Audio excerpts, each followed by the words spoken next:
Every American city is now a border city.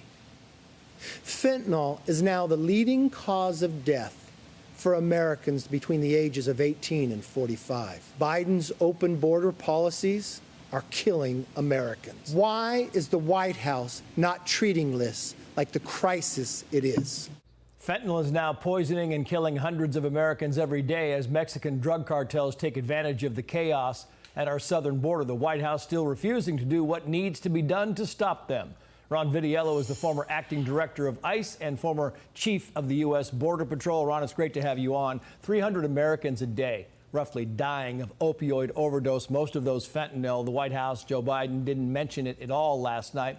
But it gets even worse, Ron, because the White House is now, insulting America's intelligence by telling them that people aren't just walking across the border. It's not happening.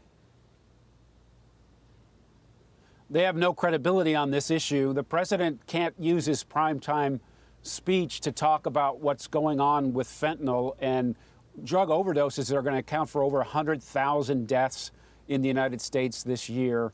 And so he can't talk about fentanyl. He can't talk about all the drugs coming across the border from Mexico, because that's where 90+% of them come from. He can't talk about the 700+ people who are dying in the pipeline trying to cross that border, because he's going to have to bring attention to the disaster that they've created by pulling down all the policies that were working at the southwest border and controlling that border. When this president took over, they had 45-year lows in traffic along the southwest border. Now, we have a demand problem with drugs. Fentanyl is killing people because a lot of people don't know they're taking fentanyl. Yeah. They're buying drugs off the dark web or off the street corner, and they don't know they're taking fentanyl inside of something else. And so it's a big problem, and they have to avoid it because that brings attention to the disaster that it's at the border. Ron, they did answer a question from the White House from our own Peter Doocy earlier this week. So we've been showing all week, if you could show call for number one, this is a map showing the fentanyl gateways into the United States from Mexico.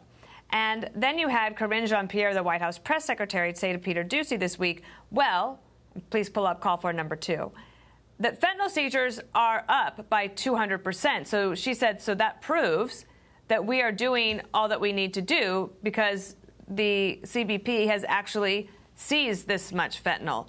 How would you respond to her saying that they've done their job?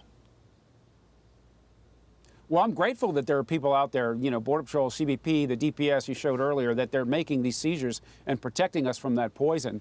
But let's not pretend that the disaster that's going on at the border is somehow doesn't exist just because we made more seizures than we did last year. The reason that there's more fentanyl in the pipeline is because these cartels are becoming more and more emboldened because they essentially control the traffic across the border between the ports of entry.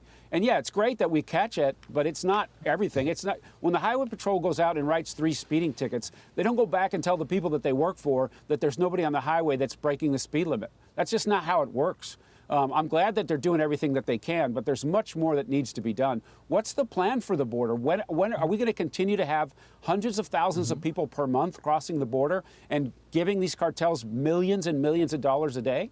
Yeah, I guess that's the question right there. I mean, what is the plan? What is the remedy for this, Ron? Because you just can't let this keep happening. And, you have Democrats saying, oh, the cartels are smuggling this through border ports and entries and stuff. It's not true. We see this every day. They are sending these drug mules across with a lot of this fentanyl every single day. People who don't want to protect the border say that everything's coming through the port. Don't think for a minute that these cartels are going to change their business model. If they can't get it through the port, they're going to smuggle it underground. We've seen these narco tunnels along our southwest border. They know where the vulnerabilities are between the ports of entry. And so people that don't want to patrol the border or protect the border say it's all coming through the ports. That's just not true. They make a lot of seizures at the port, and I'm grateful for that, but that's not all of it. Yeah, it's interesting. Ron, thank you. Ron Vitiello, thank you so much. Have a great weekend.